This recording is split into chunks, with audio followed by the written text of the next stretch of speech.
Hi, nobodies. Do you know how hard it was for me not to look that way? I looked like a deer caught in the headlights, all that. So, I was in my think tank thinking about, am I going to make a video today or not? And I said, I'll do it, because in my think tank, I had my head submerged in the water. I was just like not listening and listening. I guess it's like a womb experience. Anyway, I was thinking about my friend has been one of my friends from Nigeria has been bothering me about his girlfriend. Well, I mean, not really bothering me. He's just always complaining about his relationship. Like, as far as, like, I messed up. Uh, Look at this and tell me, is she okay? Um, just various stuff. And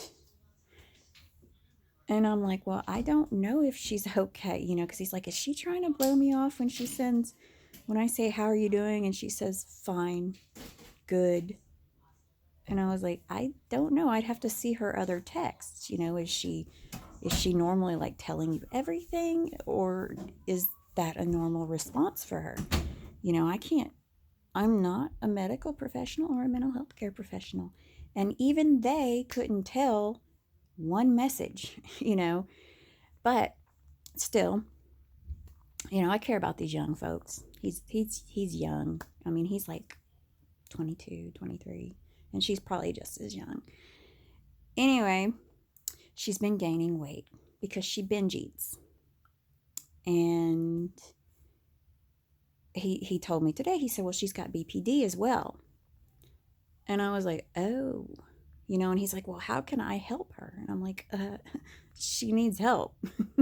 You're not going to be able to do it. I was like, okay, like he said, she's eating and then she feels bad about her body. She's putting on weight, And I'm like, dude, she's a girl. Every female on the planet knows this. If you feel bad about yourself, nobody's going to change your mind. Like, when I look at myself on this camera, or see myself on the cameras, like at the self checkout, oh my God, those are horrible. I feel so bad. And nobody's going to tell me otherwise. That you can say it a million times to somebody. You're beautiful. I love you anyway. If they don't believe it, you're just saying that. I'm not saying to stop saying it. I'm just saying that that's how they're always going to see it, as you're just saying that. You don't mean it. I mean, and I don't know why girls are more likely to do this. I mean, and have like body issues, because guys worry about things, you know. Um, but most of the time it's like, I need to get some definition on my pecs, or I need to. My guns are fine. I've got a little bit of a pony keg going on here, though. I mean, guys are pretty flippant about it. Um, I mean, the only thing that they're normally self conscious about is their penis. you know, I mean, that's about the only thing that, like, when I would joke with the guys, as long as I hadn't seen their penis, I could joke about their penis. If I had seen it, I couldn't. This is why they didn't try to brain me. So, because they knew I'd poke fun. It's what I do. Um, I don't. If somebody shows me something I don't want to see, I'm pretty quick to tell them, what's up. So, anyway, I told him, I was like, she needs professional help. That she needs to talk to somebody. Um, and I did recommend that he get cognitive behavioral therapy for dummies, so he could read that and then like figure out kind of what's going on in her mind and how to approach. Because, see, in relationships, typically you will say, like, hey, I'm just a fat pig, and stuff. So I mean, it's pretty easy to spot like a negative automatic thought from somebody else. I mean, when they're comfortable with you, they will relay the negative automatic thought. and it becomes a negative manual saying. Sorry, brain fart there. Too much Xanax in my life. That shit rots your brain. Oh well, it's either that or anyway. I'm not on one right now. So I told him, because he says she's got BPD, and I was like, okay, I know exactly what this is. I mean, it's not uncommon for people to use food to deal with mental illnesses, stress, things like that. 80%, at least 80% of Americans are obese. And, really compared to other parts of the world, our lives are not that stressful, but we make our lives stressful. And then, people will just like, well, I'm going to have this, I'm going to have that, And of course, he's gotten in trouble a couple of times for mentioning that she joined a gym. I was like, you never say that to a girl. The only way you're going to get away with suggesting exercise is if you say, hey, I'm going for a walk. You want to come? That's the only way. Because if you say, hey, you need to hit the gym, I don't think there's a single woman on the planet who is not going to be offended by that. I mean, even if she's fit as hell, like if she's cut like a diamond, she's going to be like, excuse me? Because she's worked hard for that body. Somebody who hasn't worked out at the gym is just going to feel like shit. And then they're going to be pissed at you, and especially because guys are so good at this. Guys are so good at putting their foot in their mouth. Girl be feeling good about her day. I used to do this all the time.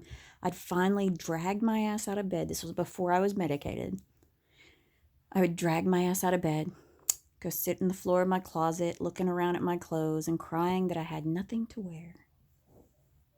I was just so fat, so disgusting, and I was all of like 115 pounds, but I was so fat, so disgusting, and I couldn't find anything to wear.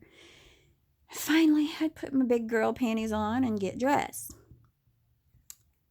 This required a lot.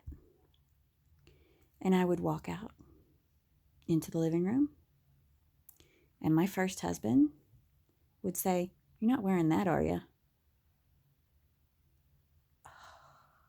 It's like, do you realize what I had to do to just come out of that closet wearing this and feel okay with it? Guys, women are touchy about that. I have yet to meet a woman that isn't touchy about her body and how, it's not perfect. Because I mean, we get inundated with so much of it, of just, you got to have this to get that, and it's like such a big deal. Now, I mean, I know men are starting to get that too, because it's starting to get where these really fit guys, these 10%, are just like making the guys feel insecure. We really got to stop this. We got to just keep putting regular people on magazines and not messing with them. Sorry, I had to move. We got to fight. Sorry. I thought I'd catch it. I don't think I did. Anyway, yeah, sitting here and I saw Butters like starting to wiggle his butt, and I saw Lexi up there, and I was like, oh no, he's gonna get me. Butters has really sharp claws, and he never fully retracts them. So, anyway, as I was saying, I told him, I said, this girl needs real help. And I said, BPD, think of BPD as a cyst. Okay? The cyst has a sac. The sac would be anxiety, depression, other shit that likes to run around with BPD. Stress is pus. Now, medication can keep that level down fairly good. I mean, you've also got like the chemical thing going on with the cyst too. So like medication can do pretty good at keeping it manageable, but it's still there. When your stress level goes up, though, it can't keep up with the amount of pus.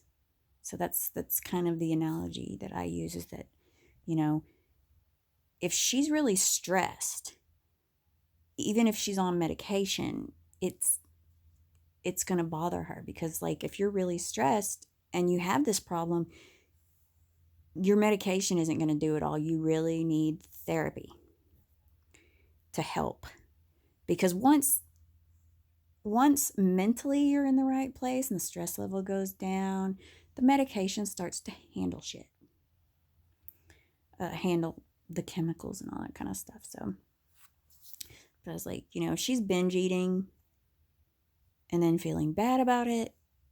That makes her binge eat some more, and she'll keep putting on weight, which will put more stress on her. And I was like, it's a vicious cycle, and you're not going to be able to bust her out of it. She's either going to have to figure it out on her own, as some people do, or she's going to have a professional tell her how. Really put it into an exercise she can understand. I remember the first exercise I got in therapy, and it was a triangle. And the thing that really stuck out about me, at the time, I was like, this is really profound. I have had very few moments like that in therapy, and I've had a lot of different therapists. They don't fire me. I just end up having to move because of insurance or whatever. So I'll have to move, or switch. Anyway, there's this triangle.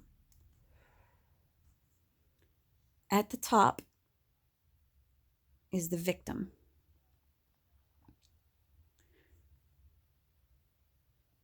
Now,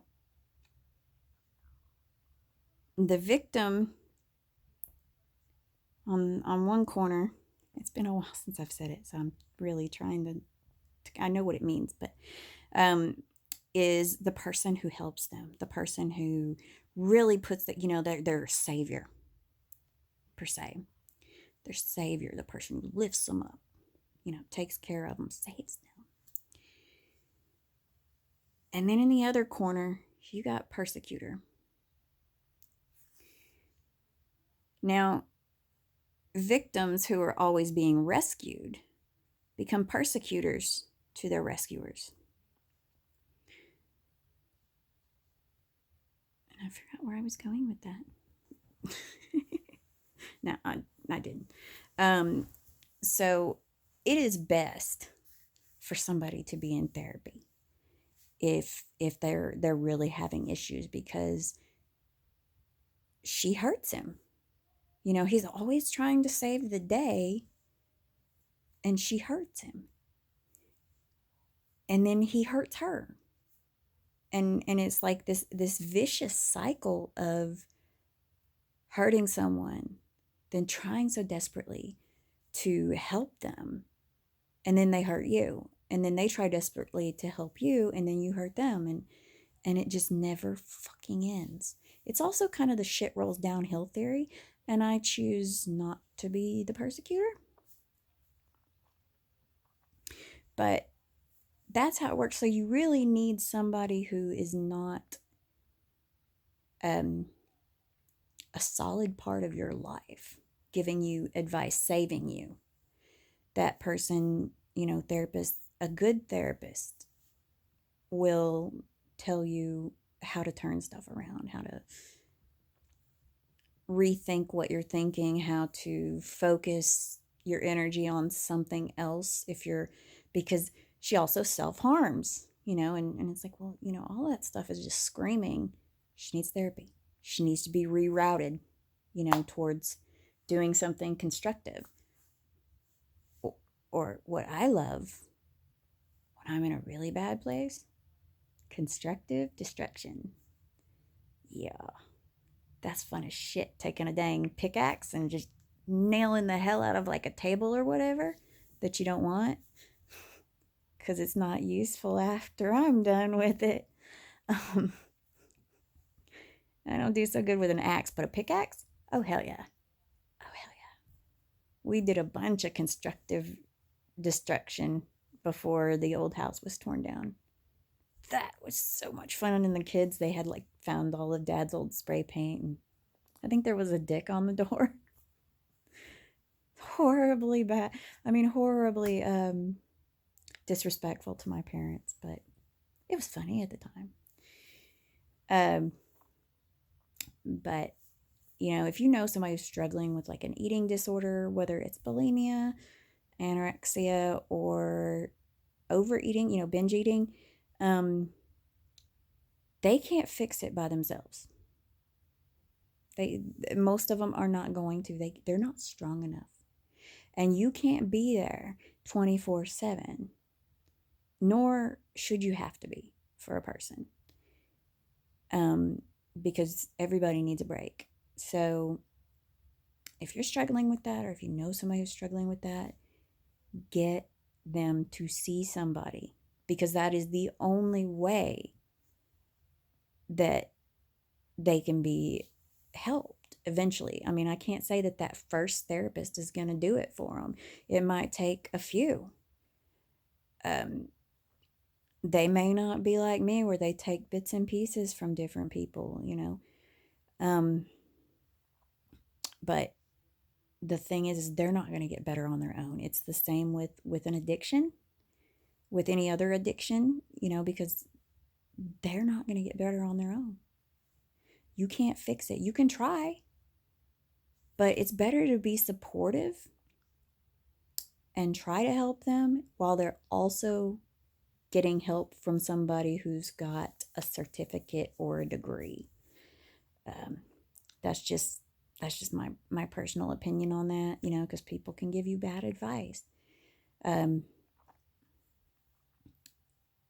try not to, but occasionally people do the things that I jokingly say do. And there it is. I'm like, well, that wasn't advice. That was a joke. You got to learn when I'm not being serious. Come on. Anyway, that's that. And you have a good night. I'll see you tomorrow.